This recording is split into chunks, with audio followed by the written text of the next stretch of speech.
L'Hôtel-Dieu, c'est sûrement le monument le plus riche en histoire et le plus passionnant de la ville de Lyon. Et c'est un hôpital qui existe depuis à peu près le XIIIe siècle. La santé devait être gérée par la ville et ils ont donc décidé de créer un grand hôpital qui est dans la cour où nous sommes, qui est le premier hôpital à partir du début du XVIIe siècle. On commençait à soigner en regroupant les malades et non pas les malades chez eux comme c'était auparavant. Mais derrière ces pierres, il y a toute une richesse humaine, une richesse scientifique, une richesse esthétique.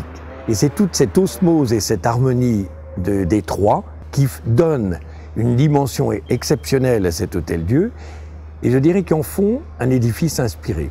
Et c'était le lieu d'humanisme par excellence dans la ville. C'était le premier hôpital qui était considéré comme très moderne, avec un dôme superbe, flanqué de 4 petites tourelles qui correspondent à des escaliers et des passages qui permettaient de passer d'une salle de malade à l'autre sans traverser la chapelle. Un dôme extrêmement innovant, parce qu'il avait des fenêtres à l'intérieur de la coupole. C'était pas du tout une coupole fermée, c'est une coupole ouverte avec énormément d'éclairage zénital, sachant que cette coupole abritait en dessous un hôtel, et sur lequel donnaient 4 grandes salles de malades qu'on appelle communément les 4 rangs, où l'on a construit, ou à l'emplacement de l'ancien hôpital, c'est devenu une chapelle, et ensuite, sur le côté, on a créé ce grand cloître qui est dominé par ce qu'on appelle le petit dôme. Dès le début, l'hôpital a été intéressant parce que c'était également un centre de recherche. Il y avait donc toute une foule, d'une part, de médecins et de chercheurs. C'est un endroit qui n'était pas banal du tout,